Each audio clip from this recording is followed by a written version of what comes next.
La putada es que tengo Vale. un montón de... O sea, el podcast se emite en audio o se emite en vídeo también. Se meten las dos. Vale, bueno, era porque Yo te como me veo está guapo, dando ¿eh? la sombra por este lado, por hacer así. Flipa, tío. ¿Cómo tiene ¿Sabes? el control de la luz? Hostia, chaval. Perfecto. Este tío es Sports Scientist, Frank. Por Bueno, favor. Ha tardado 10 minutos en configurar el micro, pero es Sports Scientist. ha tardado 10 minutos en configurar el micro, pero la luz que va por ondas, tío, ha tardado 0, eso es que maneja el dato, tío. Maneja el dato y la frecuencia y la longitud de onda. Lo O tiene sea, clavado. es que con todo haber apartado la cortina antes, pues todo funciona. A veces las cosas son más fáciles. No hace falta tanta tecnología. Vale, pues. ¿Vamos al lío entonces? Vamos. Vamos, venga. Guille, nosotros eso está grabando ya y luego tenemos que nosotros hacer un corte. Entonces, para saber dónde está el corte, tenemos que la peña que viene haga una claqueta. Entonces, tienes que hacer una claqueta. Pero los tres a la vez.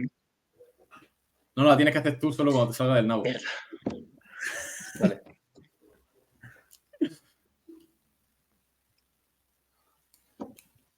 Esa es la claqueta, tío. Pero pégale con la mano porque eso no lo voy a ver. Eso no lo voy a ver. Vale, venga. Voy a enseñar la calva, lo que tú quieras. Ve, ¿ya? Cállate. Si no te callas.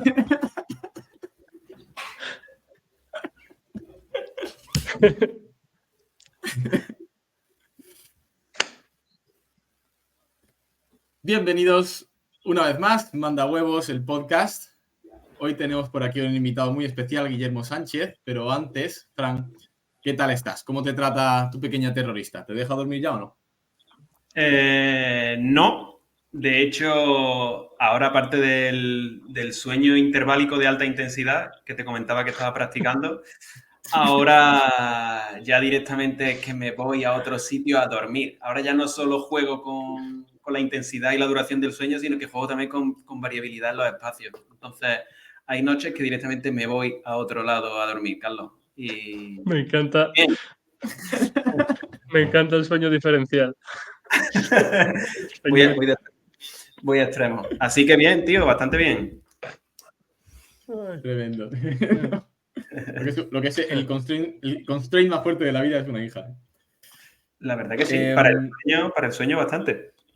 Eso acaba de generarle una inestabilidad con fluctuaciones y un fallo y una pérdida de estabilidad que ha llegado a un atractor nuevo directamente. Ya es para... Tiene que O sea, salir de su ya cuenca para está. buscar otra. No un Mejor atractor. Ha ejemplo para llegado explicar.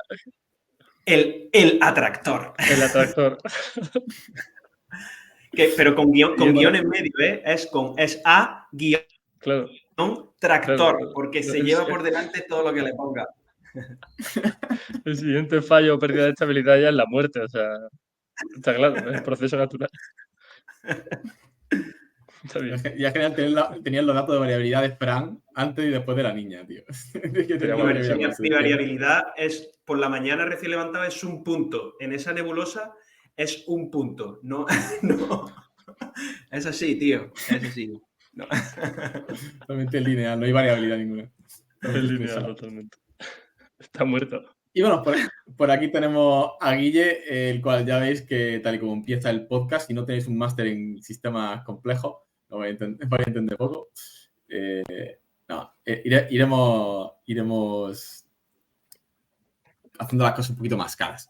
Guille, a mí me hace realmente especial ilusión que vengas por aquí. Muchísimas gracias por hacer el hueco. Muchas gracias a vosotros. Guille es graduado, obviamente, en Ciencias de la Actividad Física y el Deporte. Tiene másteres unos cuantos. Ahora mismo está haciendo un doctorado en tema de control hormonal en el deportista. Y además relacionado con orientado al control de la carga a través del control hormonal y de los estímulos de entrenamiento, si no me equivoco. Y es preparador físico y Sport Scientist del staff del equipo de Carolina Marín, jugadora de badminton que ha hecho historia y que todo el mundo ya conoce. Campeona olímpica y esperemos que otra vez dentro de no mucho. 7 veces campeona de Europa también, 3 veces campeona del mundo. una plata. Ya. Y ahora mismo Guille se encuentra en Sierra Nevada y está por ahí de concentración previo a los juegos, por lo cual, con todo el lío que tienes ahora, entre doctorado, entre el equipo, entre la preparación para los juegos, especial, muchas gracias por venir. Yo además me hace especial ilusión porque con él he compartido muchísimo tiempo, muchísimas filosofadas y he aprendido 1000. Así que encantadísimo de que esté por aquí repartiendo calidad. Y nada, Guille, si quieres complementar un poquito más a freestyle tu presentación. Bueno, lo intento. Lo has hecho muy bien, la verdad. Pero, en primer lugar, muchas gracias por estar con vosotros. Tenía una cosa para ti aquí, pero con todo el lío. Es una foto. ¿Tú no has visto esa foto? Es que me la he traído. Me la he traído y no sabía que venía el podcast. ¿La has metido ahí? No, tiene que estar por aquí. Si lo dejé por aquí. Anda, la virgen. Joder, pues es la foto que me regalaste, tío. Me la he traído aquí a modo de despacho, en plan... Hostia, qué guay, me llevo al Carlos. Pero como hay una plaga de cortapichas, eso no sé si se puede decir en un podcast, de tijeretas. Tengo la habitación hecha un poco un desastre, porque hay un montón de bichos por aquí alrededor. Así que... Pues no sé dónde está. No sé dónde está, porque si yo estuviese solo en mi habitación, pues estaría todo ordenado. Pero como no estoy solo, Pero si no hay nada. no sé dónde está. Si la encuentro, te la enseño. Te la enseño en el podcast. Aquí, yo con que no la pierda. Bueno, yo te la No, busco. eso es lo que no quiero hacer ahora, perderla. Yo te la busco. Que me parece feísimo perderla, joder. No sé. Bueno, A a tu introducción. Y Volviendo, mismo la tengo yo aquí debajo. Es una foto muy bonita. Cuando empezó Dalí, ¿te acuerdas? Cuando empezó la. Sí. No empezó no el pintor, sino cuando empezó la inteligencia artificial y Carlos se iba, después de un periodo trabajando juntos ahí en Facebook, me hizo una fotilla así súper chula donde teníamos reuniones totalmente en el backstage de la federación, buscando un poco el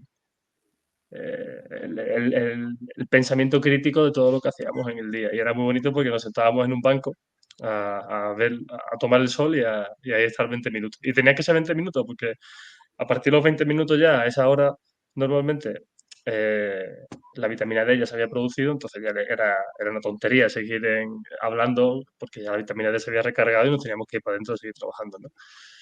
Entonces, a todo lo añadido, dentro de mi trabajo, se me da bien pues, decir tonterías. Me encanta decir tonterías y hablar y hacer estas paridas. Y yo creo que al final este pensamiento crítico es lo que me lleva un poco a estar donde estoy, básicamente. A estrujarme la cabeza y a no entender las cosas como se plasma muchas veces en los libros.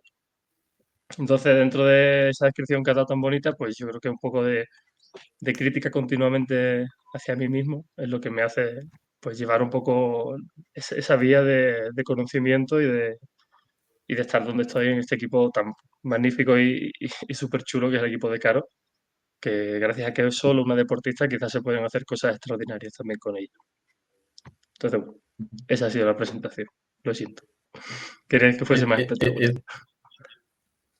Extraordinario, además, que poniéndolo en contexto y ahora que vamos a empezar a hablar sobre la situación ahí en el equipo y tu rol, pero extraordinario también lo que estáis haciendo, una deportista que es literalmente una leyenda, ha hecho historia en el deporte tanto español como en el deporte del bádminton, con todo lo que ha conseguido y después de las lesiones que ha pasado, ¿no? Pasó la primera rodilla con cruzado, la segunda, bueno, la primera volvió al top a rendir como la número 1, luego creo que un año y algo después, segunda rodilla, y vuelve a estar en el top, como ya hemos visto en muchas competiciones, o sea que extraordinario el trabajo del staff.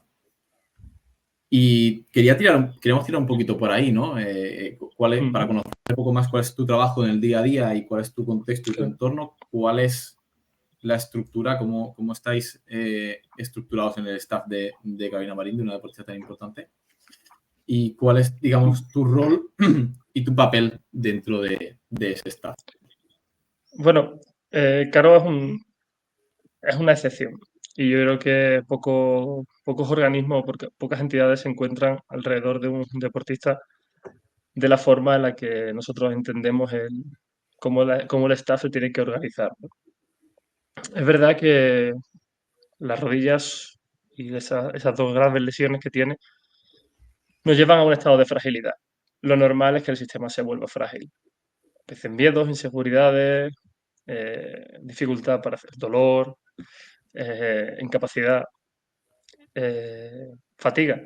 Entonces, conforme eso va avanzando en el estado de la jugadora, conforme pasan los años y pasan esos constreñimientos que al final son las lesiones, el equipo también se reconfigura. Quizá cuando Caro era un poquito más jovencita, el peso del equipo residía casi única y exclusivamente en la figura del entrenador. Conforme conforme ella avanza en el rendimiento, llegan los Juegos Olímpicos de 2016, los gana y tiene que reinventarse la forma de jugar, la forma de jugar de 2016 ya no le vale, las jugadoras aprenden de ella, la competición que hay, la competitividad en el circuito cada vez más es necesaria, es lo que tiene que ser, es la forma natural de desarrollar a los sistemas, ¿no? Es decir, una presa no evoluciona a no ser que el depredador lo tenga cada vez más fácil. O sea, cuando hay esa competencia entre presa y depredador es cuando se producen las adaptaciones en el reino animal, en muchas ocasiones, ¿no?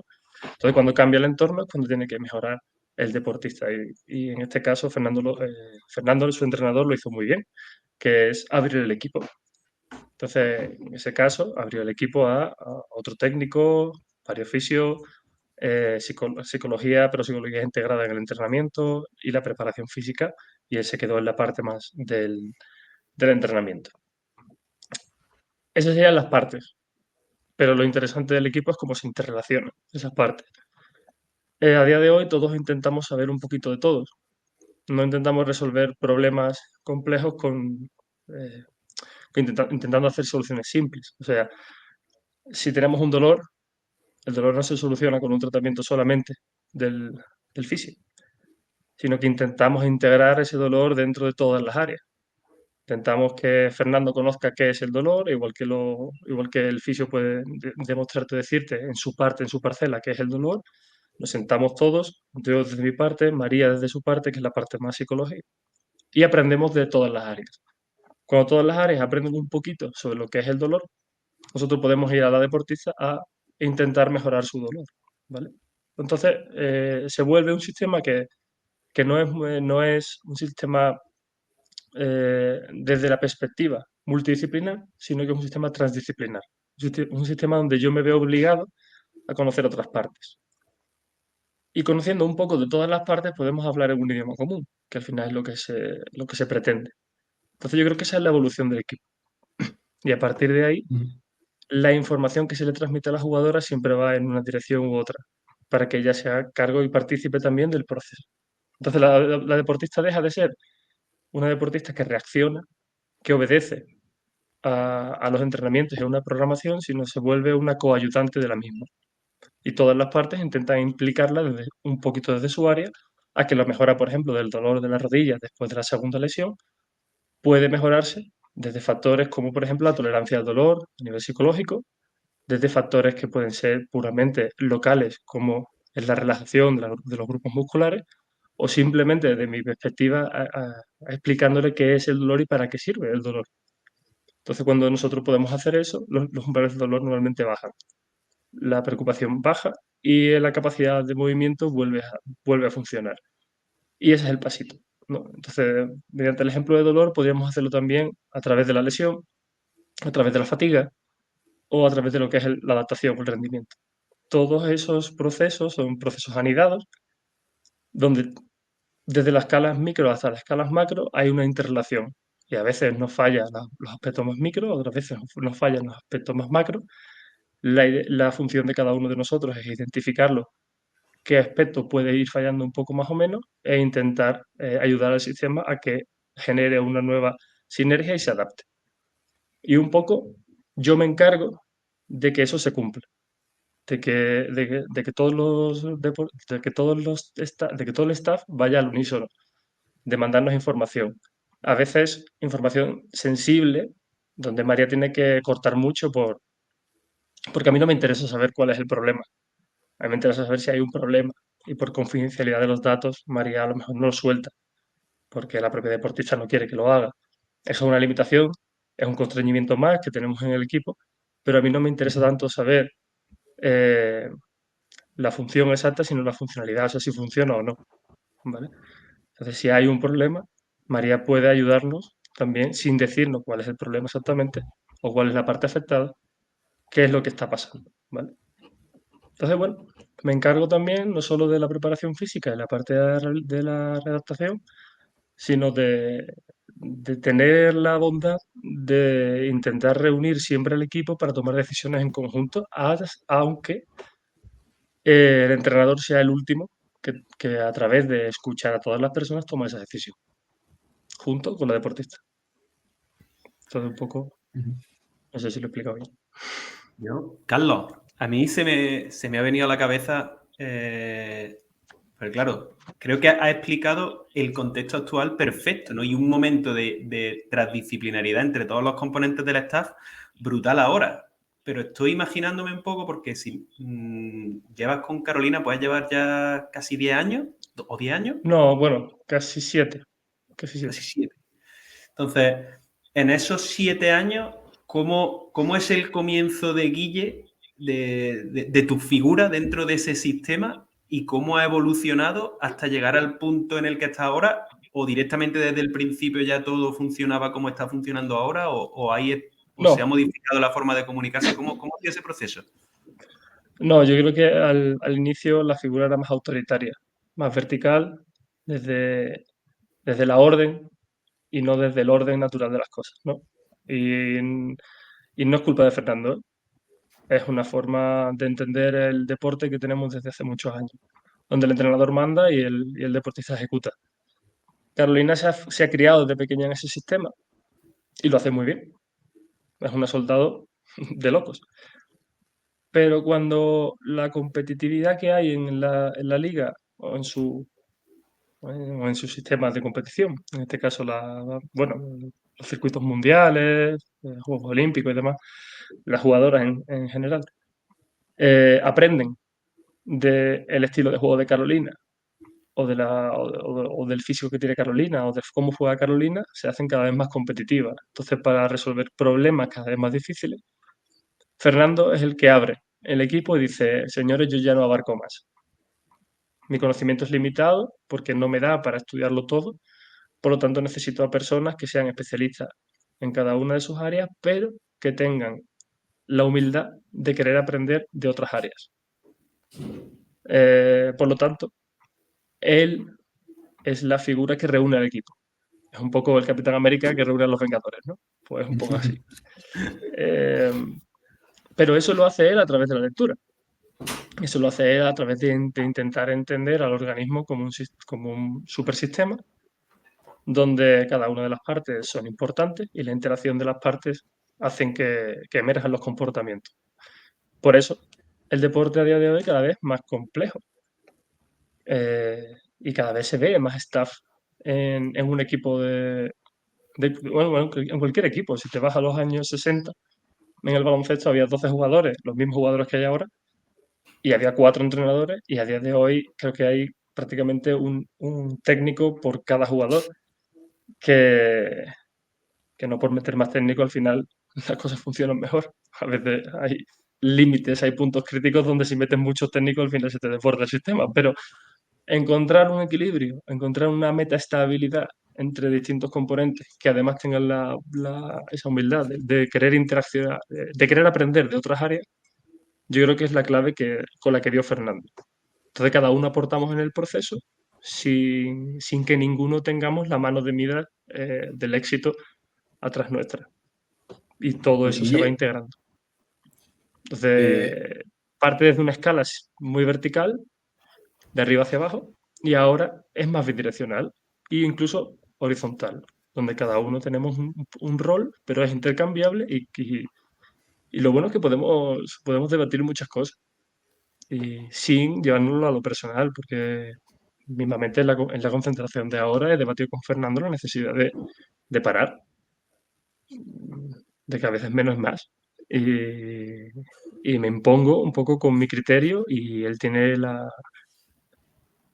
buena autoridad de decir, vale, me fío de ti, vamos a parar, porque encima el feedback que me da la jugadora no es bueno y el fisio tampoco es bueno. Los datos, hay ciertos datos más orientados a las partes que al todo y otros datos que están más orientados al todo que a las partes, o sea, medir en ambas escalas, te dicen que están fallando ciertas cosas.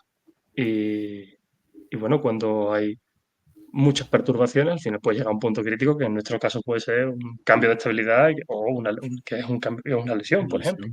Y no queremos eso. Entonces, si todos estos condicionantes se acompañan de las sensaciones y las emociones de los deportistas, tenemos un buen marco para decir, perfecto, queremos estar ahí, pero ahora tenemos que bajar la carga. Entonces, ahora es más complejo, pero es más gratificante intentar jugar a eso, a que todo el mundo tenga su voz, su opinión y que después haya partes que se integren y sobre todo que la jugadora lo integre y sea partícipe de ello. Antes no era así.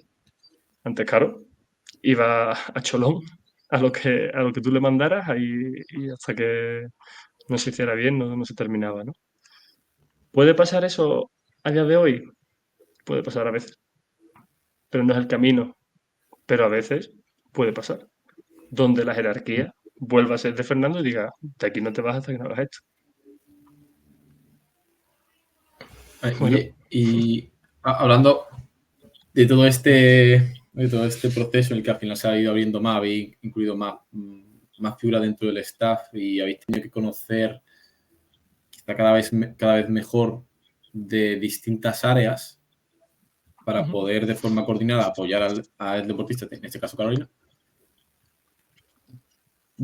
¿Qué cosas has tenido que aprender tú, ¿no? De qué cosas has tenido que aprender tú, ¿no? O sea, tú, de lo que se ve como un preparador físico convencional de entrenamiento de fuerza, entrenamiento de resistencia, intensidad, flexibilidad, todo este tipo de cosas como, digamos, del paquete básico de lo que es un preparador físico. A partir de ahí, ¿qué has tenido que desarrollar? bueno, De hecho, ¿qué has tenido que desarrollar por necesidad? ¿No? Porque habéis encontrado que necesitáis de eso para mejorar su rendimiento. yo me crié en la universidad donde estudié. Hay grandísimos investigadores que se han centrado en el entrenamiento de la fuerza. Son Fernando Pareja, Juan José González Vadillo. Y había una frase que al tiempo tuve que desmontar. Y yo creo que Juan José siempre la ha repetido mucho, que es que lo que no se mide no se puede mejorar. Y lo que no se mejora se degrada siempre.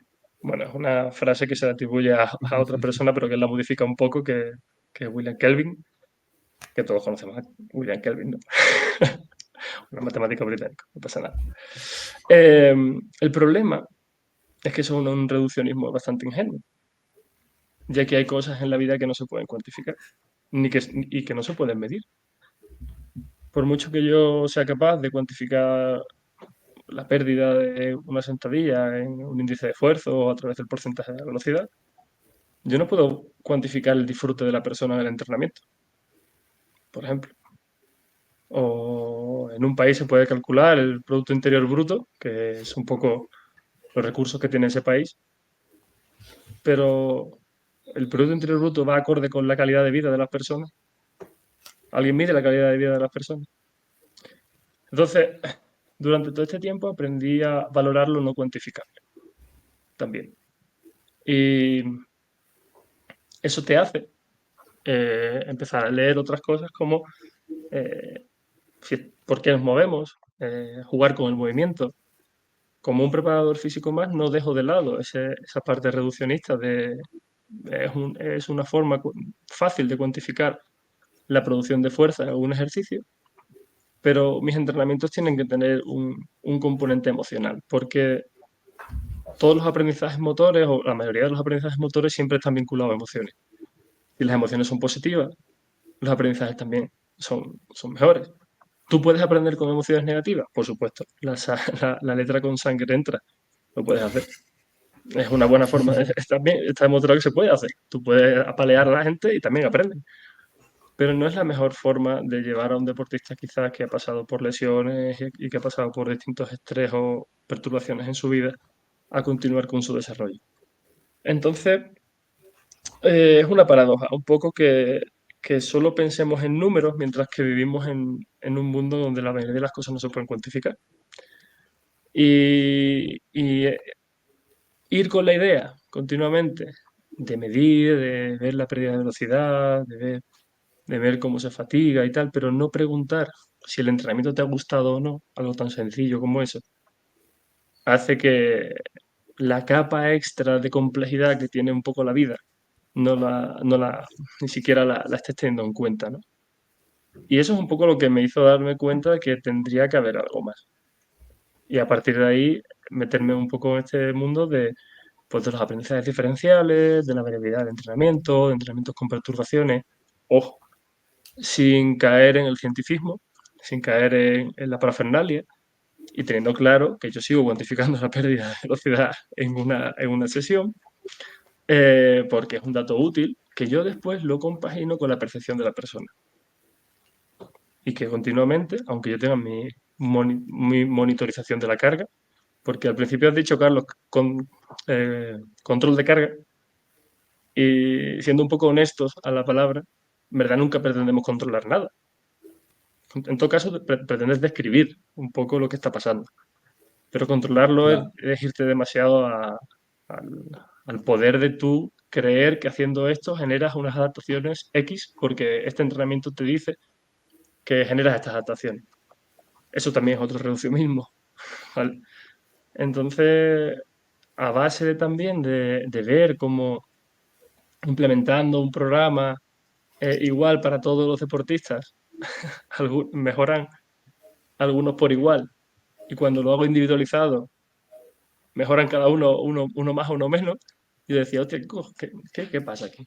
¿Por qué las periodizaciones fallan? ¿Por qué los modelos fallan? ¿Por qué cuando a mí se me ha enseñado que la mejor forma de entrenar es no llegar a una fatiga muy extrema haciendo sentadillas para mejorar el salto, tal y como me dicen mis expertos, profesores, sentadillas con carga, sentadillas sin carga, tocando distintos puntos de la fuerza-velocidad, trabajamos el salto con carga a 20 centímetros de altura porque es la que mejora la potencia, trabajamos muy cerca del metro por segundo y no generando un índice de fatiga, un índice de fatiga por encima de un 15, un 18%. ¿Por qué jugadores no mejoran, no? Y otros sí. Si estoy siguiendo lo que marca la ciencia, ¿por qué pasa esto? Y cuando te sientas con el jugador a hablar, descubres que a lo mejor donde una persona está muy enfocada y está muy en línea porque su cultura y su contexto es estar muy en línea con levantar hierros y hacerlo de esta forma y mejorar un poco el salto vertical y lo ves que también se siente mejor en pista, otra persona dice, tío, esto no... Y lo haces en actividades un poquito más jugadas, un poquito más en aprendizaje diferencial, más variación de movimientos y mejora más. Y has dejado de cuantificar tanto y de hacerlo tan cerrado todo el movimiento, aunque sea global, por hacerlo más abierto y ha mejorado más. ¿Quiere decir que la parte que contaban en la universidad es errónea? No, pero explica una parte del todo. Y creo que la cuestión al final es individualizarlo. Es intentar, sobre todo, como pasa mucho en la medicina. O sea, al final, un gran porcentaje de las personas, de los diagnósticos de los médicos, no van solo por las imágenes que puedan darte de resonancia, ecografía, sino que llegan, hablan con el paciente, hacen una historia clínica y resuelven el caso. Y dices, tía, ¿qué has hecho? Hablar con el tío. Pues un poco ver lo que le gusta a esa persona, meterlo en la valencia de motivaciones, emociones, experiencia e intentar modificarlo un poquito, un poco a su gusto, para que esa emoción positiva también mejore ese aprendizaje. Y bueno, pues podría funcionar y en mi caso funciona, ¿no? Así que... Guille, como al principio has comentado que te gusta decir tonterías, a mí también me encanta, la verdad. Y Pues dime. me ha encantado cómo has desmontado un poco esa frase que muchos preparadores físicos tienen muy arraigada, la de lo que no se mide no se mejora y lo que no se mejora se acaba degradando. Y justo a mí se me ha venido a la cabeza una foto de Guille, no en un sobrecillo de azúcar, ¿no? No en los azucarillos, sino en un sobrecillo de proteína, por ejemplo, ¿no? Porque en el fondo Proteína habrá también. sobrecillos de proteína, con una frase tuya, versión 2.0 de esa frase. Y al final, yo, por ejemplo, Dámela. a mí me ha gustado mucho como lo has descrito, digo, pero voy a intentar resumirlo en una frase. Y se me ha ocurrido así, intentando no caer en el reduccionismo, ¿eh? Lo que no se conoce es más difícil de mejorar y más probable que empeore.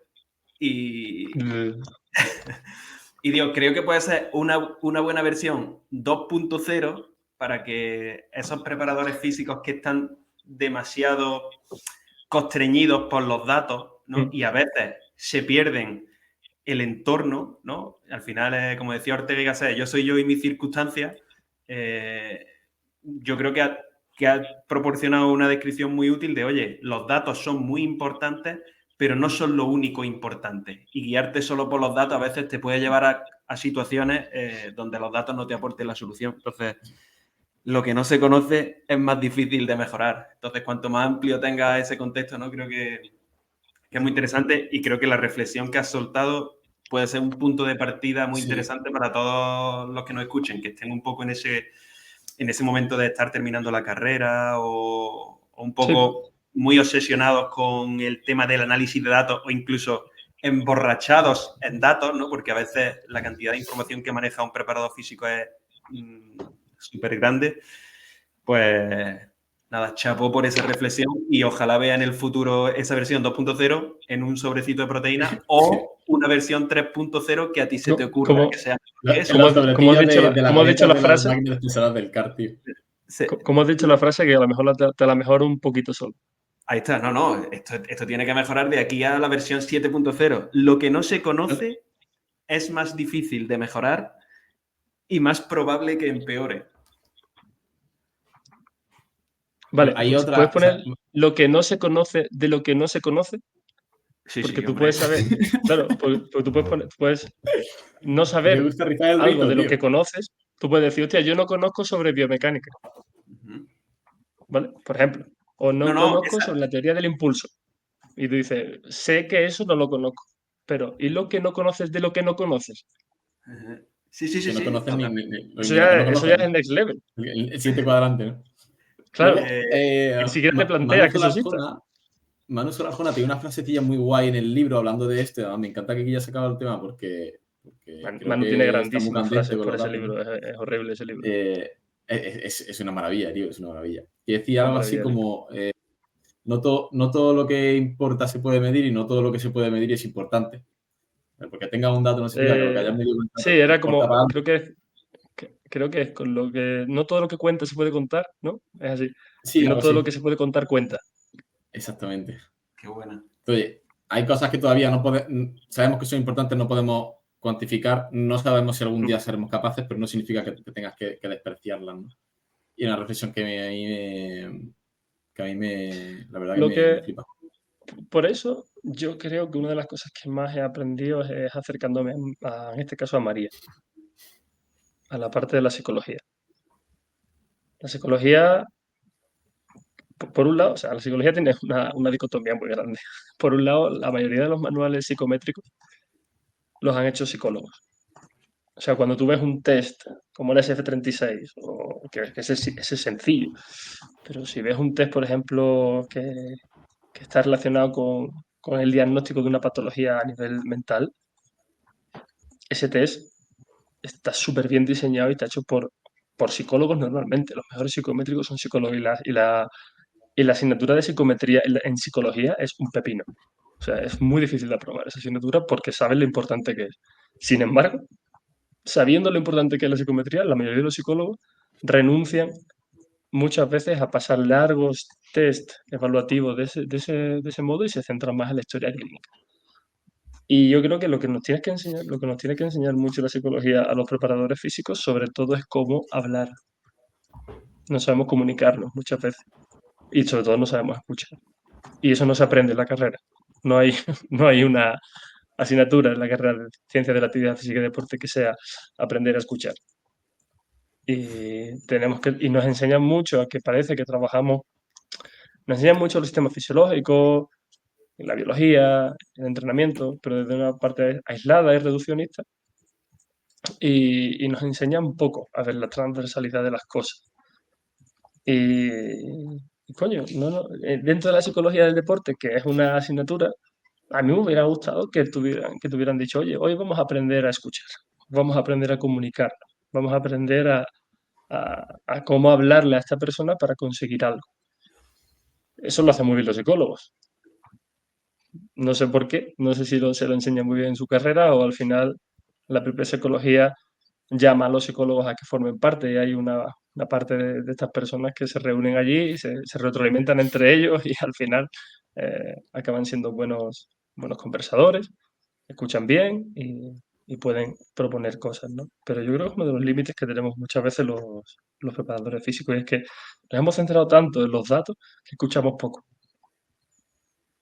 Y ahí se te abre un mundo también. Este mundo de lo que es importante y se puede medir, lo que es importante no se puede medir, y incluso este tipo de aspectos más psicológicos, más comunicativos, más de saber escuchar. Tú que eres un producto y un sport scientist también que da mucha importancia también al dato, a cuantificar y a la rigurosidad y a la validez ¿no? ¿Cómo reconcilia estos dos mundos para al final dar un servicio que no puedes ni pecar de un extremo de uno ni pecar de un extremo de otro? ¿Cómo reconcilias en ese gris? Bueno, intento en la medida de lo posible no tocar mucho el dato, no reducirlo demasiado. O sea, no hacer medias, no hacer cuartiles, no hacer franjas, intentar ver el dato tal y como se arroja y tal y como ofrece su variabilidad, ¿no? La propia variabilidad del dato, así decirlo. Cuando tú ves los gráficos longitudinales de un deportista, de hecho, cuando trabajas con deportistas, yo no suelo mezclar datos, no suelo poner un top 10 o una media de todos los deportistas o nada de eso. O sea, el deportista se compara consigo mismo y valoro más que un deportista tenga 500 datos que tener 500 datos perdón, que tener un dato de 500 deportistas. Cuando obtienes esas gráficas longitudinales, ves la variabilidad de todo el conjunto del espectro de datos y te vas dando cuenta que el rendimiento no es lineal, que los deportistas tienen que pasar por estados de wellness bajos y tienen que recuperar sus estados de wellness y que la variabilidad incluso tiene un comportamiento fractal a lo largo de toda la temporada. Que si yo te enseño un dato de variabilidad de longitud de 6 meses, la variación que tiene el dato, si yo te la pongo pequeña en 2 semanas y te quito los ejes para que no veas si son 6 meses o 2 semanas, el comportamiento es un poco parecido. Baja, sube y lo que pasa es que lo que estás viendo es una autosimilitud. Y eso pasa muchas veces en los datos. Entonces, cuando mido los datos de este tipo de historias, intento medir la globalidad. No intento reducir el dato muchísimo para que me salga lo que yo quiero. Por ejemplo, no tiene sentido una medida de readiness. Todas las aplicaciones de HRV e incluso Garmin te dan medidas de readiness. Ya, pero ¿qué es el readiness? O sea, ¿por qué le das un 25% de importancia a la variabilidad y un 10% o un 50% de importancia al sueño del día anterior? Ten en cuenta que al final readiness también estás componiendo una fórmula, por muy compleja que sea, en pequeñas fracciones que tienen su error cada uno, que acumulas el error y al final lo que estás viendo es un montón de ruido. Porque el sueño tiene un error medido cuando lo mides con el Oura Ring, por ejemplo. La variabilidad también lo tiene. Eh, lo tiene la actividad física del día anterior porque se mide con un acelerómetro, lo tiene la temperatura corporal que mide el Oura Ring y que no he visto muchos estudios de validez todavía. Y cuando haces la composición y aglutinas todas esas mediciones en un dato, al final lo que estás diciendo es, bueno, pero ¿cuánto error tiene esto? Si solo estoy midiendo ruido, ¿qué más me da? ¿De qué me sirve? Entonces, lo primero es, si veo variabilidad, veo variabilidad. Y si tengo que utilizar algunas métricas, intento utilizar métricas también que sean no lineales. Para ello, por ejemplo, el DF1 alfa o la entropía muestral son buenas medidas de la complejidad de la señal, ¿no? Es decir, hostia, esta medida de variabilidad al final lo que me está diciendo es, aunque solo parece que mira el sistema nervioso autónomo, está viendo cómo todas las partes se entran en sinergia para darme un valor que es más o menos cuantificable de cuánta adaptación, qué capacidad adaptativa tiene el sujeto a día de hoy. Otro de los datos que tenemos muy en mente ahora mismo, y que por eso está mi doctorado desarrollándose, son las hormonas en saliva. Tanto el cortisol como la testosterona o las interleuquinas, por ejemplo, son causa y consecuencia de sistemas de regulación. Y es un proceso también anidado a una escala en concreto, pero estoy midiendo también un output del sistema que es global. Y no veo tanto el dato en sí del cortisol, sino su variación, su fluctuación en el tiempo, por eso medimos tanto. No me importa tanto que Carolina llegue a 40 picogramos de cortisol un día si al día siguiente es capaz de autorregularse. Y ahí es donde voy. Yo con la monitorización de la carga lo que veo es cómo nosotros generamos perturbaciones y cómo el sistema es capaz de adaptarlas. Por lo tanto, al final, nosotros queremos unos parámetros de un medio interno metaestable, pero que el resto de parámetros sean capaces de tener variabilidad. Si la deportista no la tuviera, o los datos sean siempre iguales, ahí es donde me preocuparía también. No solo porque el cortisol se dispare un día, sino porque al estar metiendo mucha caña el cortisol no se dispara. Dice, ¿qué pasa aquí? Pero si se dispara y vuelve a sus valores normales, el sistema funciona. Porque lo que quiero es una metaestabilidad de la persona. Lo mismo le pasa al wellness. Pero con todos esos datos que puedo manejar, variabilidad, hormona, ceca y urea, que también lo podemos estar viendo aquí en Sierra Nevada ahora, que es una pequeñita parte, que es una escala menor, porque las otras variables son escalas más grandes, que miden la globalidad del sistema. La CK está midiendo, al final es una enzima que se degrada por el uso de sistemas metabólicos de un tipo u otro y que está ahí, es una enzima reguladora y que la producción de la misma me está indicando, bueno, que sí que hay un alto nivel de contracción muscular, pero que el sistema, si el resto de variables y sobre todo su percepción subjetiva sigue estando bien, la capacidad de generar nuevas sinergias para superar la demanda de la tarea está bien, sigue siendo adaptable. El sistema no está llegando a una rigidez o a un punto crítico. Entonces ahí es donde nosotros jugamos. ¿Tengo un valor de punto crítico en concreto? No, no lo sé. No lo sé porque el punto crítico además es cambiante. El lunes puede tener un punto crítico que el no tenga el viernes. Y dentro de la misma sesión hay puntos críticos diferentes. Y como no podemos medirlo todo, lo que tengo es la bondad de preguntarle después a la señora, en este caso es, ¿cómo te encuentras? A pesar de que yo te mida el wellness todas las mañanas, lo primero que yo hago a decirle a Carolina cuando llego es, ¿qué tal? ¿Cómo estás? ¿Cómo te encuentras?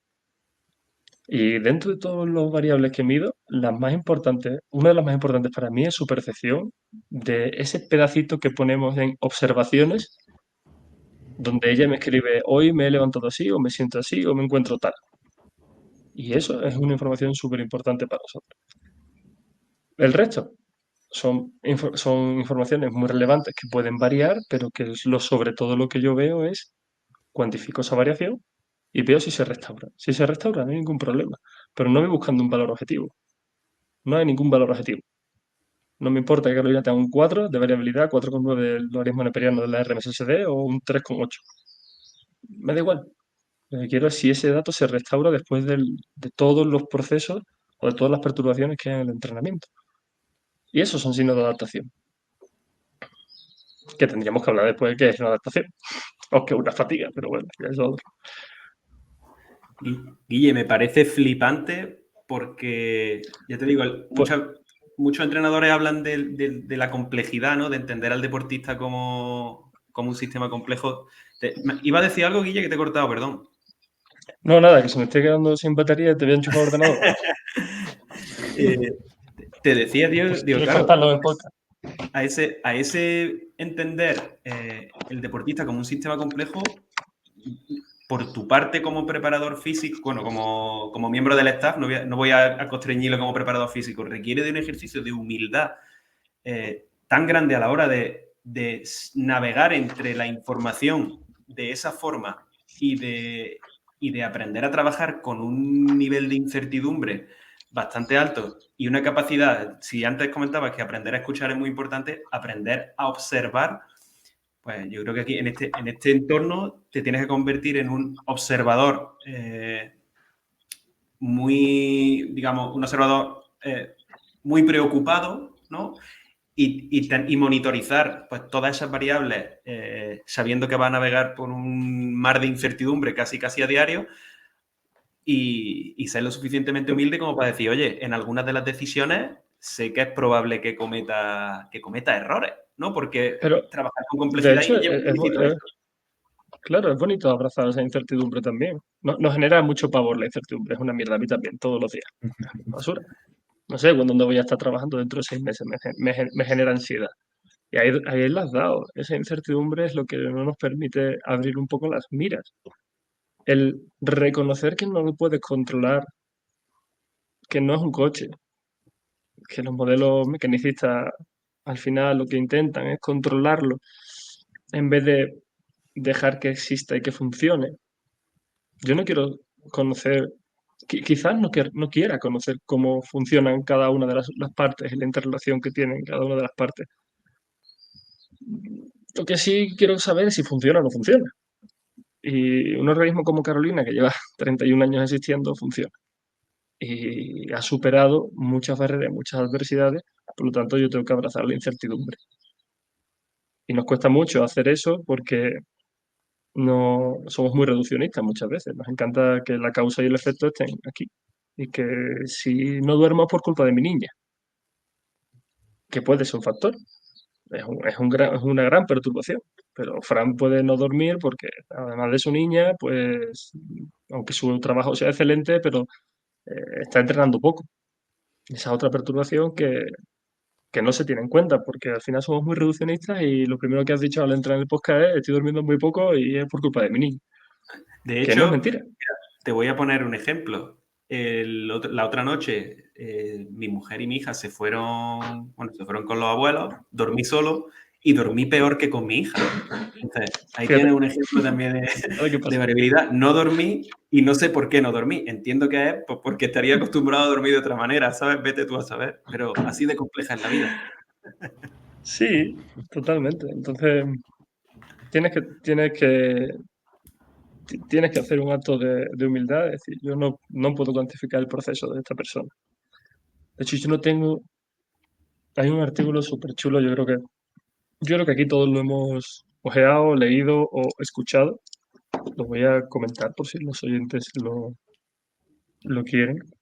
Ay, lo tengo en español, mierda. Se llama, bueno, en español es Teoría de la periodización enfrentando una verdad incómoda. Es de John Keely. Y es muy llamativo porque en ese paper que él construye, una de las cosas que comenta directamente es, no tenemos ni la menor idea de cuál es el mejor entrenamiento posible para un atleta. Porque no sabemos dónde se va, cómo, cuándo se va a adaptar. Y de hecho, él comenta en ese paper, ¿no? Cómo los modelos fallan y cómo cuando intentamos hacer una periodización de un tipo concreto para nosotros tres, las adaptaciones son completamente diferentes. Y sin embargo, meto un modelo para ti polarizado, para ti, Carlos, piramidal, y para mí no periodizo, y a lo mejor las adaptaciones son las mismas. Y la única consecuencia que trae con ello esto es que hemos considerado los sistemas adaptativos todos iguales por culpa de un señor que en la Segunda Guerra Mundial se puso a maltratar ratas y el modelo de carga al final del sistema general de adaptación lo hemos llevado hasta el extremo y no funciona. Y, y no nos gusta, por otro lado. Pero en cuanto al síndrome general de adaptación que hizo Hans Seyle a través de las ratas, lo llevamos a escondidas y de una forma totalmente furtiva al deporte, bueno, puede funcionar en algunas ocasiones, pero la mayoría de las veces no funciona. Entonces esos modelos de priorización se pierden valor porque te das cuenta que no. Pero sin embargo, sí, en las universidades se sigue pidiendo a la persona que haga periodizaciones de macro, de meso y de microciclo. Vale. Que no está mal por un lado, pero que no le estás dando la capita de complejidad que tiene el esto te puede servir de base, pero no es el santo grial. Y lo tienes que entender. Y tienes que abrazar, por lo tanto, esa incertidumbre de no saber lo que va a pasar. Entonces, bueno, eso un poco. Me Yo encanta, creo que llevado al mundo del deporte. me encanta el tono, tío, ¿El qué? de ese. Me encanta el tono de ese WhatsApp que te ha llegado. De ese... Tío, porque he puesto alarma para recogida de muestras y no la he quitado. Pero bueno. Que, bueno, Guille, llegando ya casi al final, que tampoco te queremos robar mucho tiempo, tienes, imagino, 3 millones de cosas que hacer por allí, aparte de disfrutar de cómo cantar los pajarillos, que te encanta, y Sierra Nevada, cantarte por la mañana Está guapo, y miércoles. Es tu placer, tío. Cuando venía de Sierra Nevada, el cara decía, yo no quiero, esto Madrid, el coche, no sé qué. Me levanto allí, no escucho nada, pájaro, y esto es todo lo que quiero. Nada, simplemente, pues, agradecerte de nuevo que hayas venido, pero antes de dejarte ir por ahora, que te volveremos a enganchar algún día, que no se te olvide. Sí, pero si quieres nos que des- centramos más en alguna cosa. Hemos hecho una presentación. Si quieres Sí, hablamos ya más de una cosa en concreto. vale, sobre lo que tú quieras. Nosotros podemos hablar de lo... O sea, nos ponemos a hablar contigo y 3 millones de cosas salen. Así que Está bueno, la bien. presentación de Guille está hecha, Hoy, ya le haremos una sección como a Jorge. Es que me lo he creo que encontrado está hoy y le he guay. dicho, ¿te quieres venir al podcast? Que está aquí comiendo conmigo. O sea, Jorge está aquí en Sierra Nevada Claro, también. claro. Yo creo De que hecho, está muy tengo guay a, porque el podcast no tenía título, el episodio no tenía un título. Entonces, ahora, después de esta conversación, de esta tertulia, ahora podemos intentar ponerle un título al episodio, ¿sabes? Y el siguiente, pues podemos ponerle el título antes y después empezar. qué guapo. Está guay. Yo le he llamado en mi cabeza la teoría del todo, porque sabía que íbamos a acabar de lo que íbamos a acabar hablando.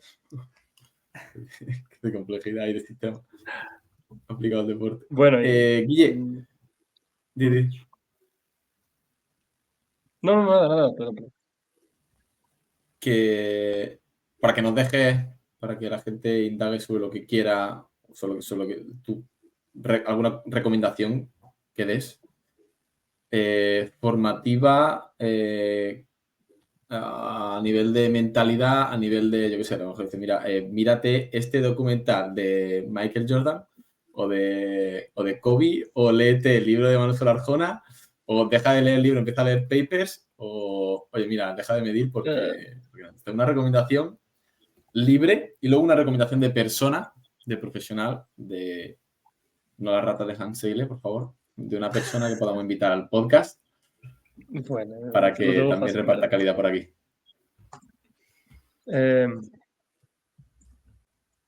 Por un lado, como.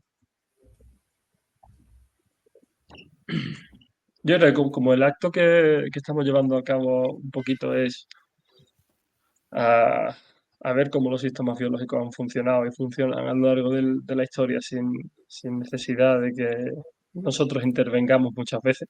O sea, la creación del entrenador y del deportista al final es una forma, es un constructo nuestro. Yo creo que hay que navegar un poquito más atrás y de nada sirve explicarle física a un chimpancé, porque él sabe subirse a un árbol sin necesidad de que tú le digas cómo hay que subirse. Hay que entender un poquito los orígenes y me gusta mucho y que voy leyendo muy a cuentagotas porque tengo poco tiempo, pero me gustaría darle más tiempo y ahora que tengo un par de cosas que hacer de formación, me lo estoy releyendo por un lado y leyendo por otro, son este libro, se verá al revés, pero bueno, es de Daniel Lieberman, Ejercicio, muy guay. Sobre todo, me hace mucha gracia es cómo que nunca evolucionamos para hacer ejercicio, porque es saludable y que debemos hacer. Eh, Magnífico libro también orientado también en la antropología y en los orígenes de las cosas. Y yo creo que ya ha salido. Manu Sola, para mí, es una de las personas que ha escrito un librazo. Y la naturaleza del entrenamiento es una obra, básicamente citando a Adrián Castillo, otro grandísimo persona que podría estar por aquí dentro de poco también, de los colaboradores y creadores de FISAC. Es que ese libro tiene, cada frase que tiene ese libro es un aprendizaje. Es uno de los comentarios que hace Adrián en el libro de Manu. Así que esos dos libros yo creo que deberían de ser leídos y releídos hasta la saciedad y que tú te afrontes y que confrontes la realidad de las cosas tal y como son y no como tú crees que deben de ser. Y bueno, creo que esos dos libros son los que ahora mismo podríamos charlar un poquito más sobre ellos en la siguiente o que ellos mismos, bueno, Daniel Lieberman sería más difícil, pero tanto Manu como Adrián Castillo son dos personas magníficas que podrían estar aquí explicando cosas súper interesantes a nivel de fisiología y complejidad, o a Manu lo puedes meter en el berenjenal que quieras. Lo puedes meter en la naturaleza, lo puedes meter en el clima, en biodiversidad, ecosistemas, y encima el tío te lo relaciona con el entrenamiento. O sea que creo que es muy necesario aprender de Manu también. Genial, pues le tiraremos la caña a los dos, seguro, dentro de Sí, poco. Los libros, mira, incluso yo, el de la naturaleza del entrenamiento, obviamente, me lo he leído y releído y me encanta, pero ese que dices de ejercicio, de Lieberman, no me lo he bicheado todavía, así que me lo pongo en muy chulo. el tintero por Muy ahí. chulo. Sí, él va más a la antropología, pero por donde yo voy, pero muy interesante también. Se remonta mucho a los orígenes y hacer muchas comparativas, por ejemplo, de cómo el entrenamiento polarizado, que es otro de los grandes descubrimientos de la ciencia del deporte, lleva existiendo toda la vida. Que básicamente es hacer ejercicio de alta intensidad de forma reducida cuando toque y en la mayor parte del tiempo hacer entrenamientos muy de baja intensidad, pero está haciendo cosas, ¿no? Que cualquier tribu y cualquier antepasado nuestro es lo que hacía, sin necesidad de preguntarse si esto era un entrenamiento polarizado o qué cojones era. Simplemente existía y ya está. ¿Sabes? Y cuando estaban demasiado cansados no iban y cuando estaban un poco cansados sí. Además, Eso me recuerda mucho a... Ya cerramos, si queréis. Pero esto es tonterías. Aparte de tonterías, me recuerda mucho cuando conocí a Kevin Gordon. Claro, bueno, no todos los conocéis desde el punto del badminton. Kevin va a disputar, creo que sus quintos Juegos Olímpicos. O sea, estamos hablando de que el chaval lleva un poquito entrenado ya. Y yo la primera vez que lo conocí, le dije, bueno, ¿cómo es tu sistema de entrenamiento? Cientifista a muerte, ¿no? Llego allí, digo, Kevin, vamos a hacer unos test de movilidad, de no sé qué, de fuerza, tal, que lo sigo haciendo, pero allí yo llegué con mi expertise de Sports Scientist ahí a tope, súper bueno, hace ya unos cuantos años. Y le digo, Kevin, ¿tú cómo entrenas en Guatemala? Y me dice, puta, a lo primitivo. Cuando estoy cansado, paro, y cuando no, pues entreno. Y sistema de ya entrenamiento, está. 5 Olimpiadas. Claro, y ya está. Y digo, hice así, digo, es increíble. O sea, al final es increíble. Él ha desarrollado un super software que se llama Kevin Gordon. A través de toda su experiencia y su conocimiento, sin que nadie le diga lo que tiene que hacer, simplemente mirando su entorno y estudiándose, conociéndose, y sin necesidad de saber física, ni fractales, ni matemáticas, ni fisiología, ni biomecánica del movimiento. Suda los cojones 33. Él tiene en su cerebro todo lo que se necesita para que sea una persona genial para entrenar.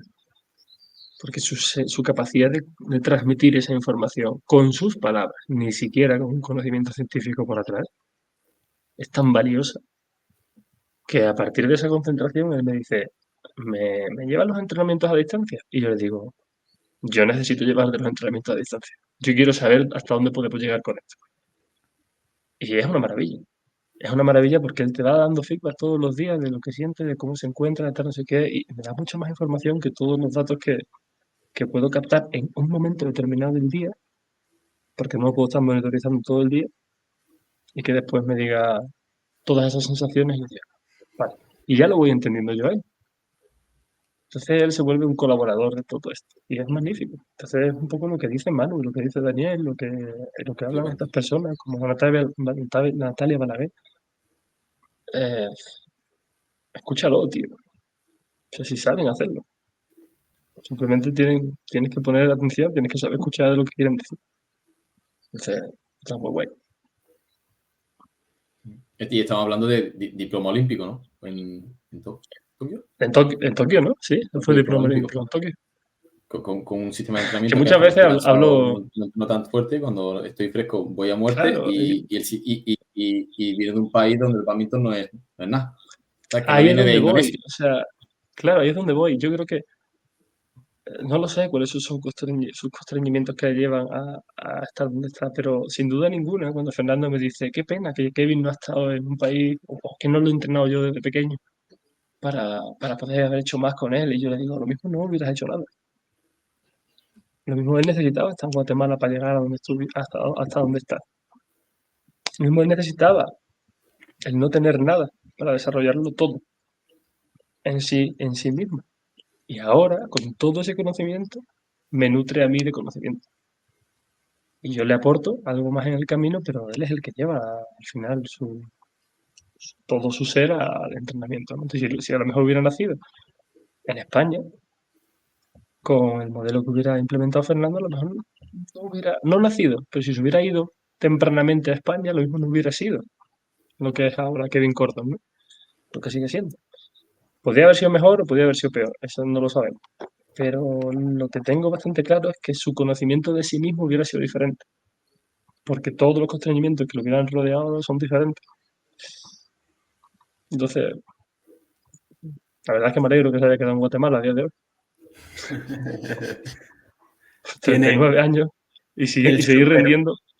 y ha desarrollado, ya te digo, yo esto es de las cosas que también me sorprenden, tiene el superpoder de su autoconocimiento, es decir, todo lo que ha desarrollado es, oye, que su superpoder es que se conoce a la perfección, porque tanto a nivel de lesiones, a nivel de entrenamiento, su contexto lo ha llevado a que o se conoce perfectamente o es imposible que llegara a donde ha llegado. Brutal. Bueno, y la gran lesión que tuvo también yo creo que hace que mejore su conocimiento de sí mismo. Las lesiones son oportunidades también, son fracasos de la adaptación a un estado diferente, pero que gracias a que somos organismos es que somos organismos complejos y dinámicos, somos capaces de salir de eso, generar un nuevo estado y continuar con nuestra tarea. Eso no lo puede hacer el coche de Fórmula 1 de Fernando Alonso. Se le falla una rueda y se jode. Totalmente. Pues, señores, yo creo que hasta aquí la plancha de hoy, que Guilla además tendrá que seguir por ahí, preparando la próxima medalla en París. Esperemos. ¿Quién sabe? ¿Quién sabe el sistema a dónde tirará? Pues nada, Guille, de verdad, muchísimas gracias por venir por aquí, por repartir un poquito de calidad, por hacer el hueco en la apretada agenda que llevas. Y nos vemos en la próxima porque te vamos a enganchar más de una vez, ¿no? Encantado de estar por aquí y espero que sea una primera participación de varias, o de muchas, o de, no sé, que nos dirá la incertidumbre, no lo sabe, pero que hablemos de cositas, joder, que sean cosas chulas. Ya está. Tertuliamos. Pues Que nada, muchas aportemos en el gracias proceso. y nos vemos en la próxima. Fran, espero que tu niña o lo que sea que no te deja dormir, porque ya se ve que no es tu hija, te deja dormir esta noche. Exactamente. Sí, lo que sí puedo decir es que seguiremos observando y seguiremos viendo qué es lo que pasa durante estas maravillosas noches. Muy bien. Bueno, Bueno, chicos, un abrazo muchísimas enorme. gracias por todo. Ha sido un placer. Mil gracias, jefe. El placer es nuestro. Venga, un besito. Chao. Hasta Chao. luego. Bien. ¡Iu! Ahí está. Se Buena clase. terminó. Ok. 1 hora. ¿Está bien? Clavadito. Y por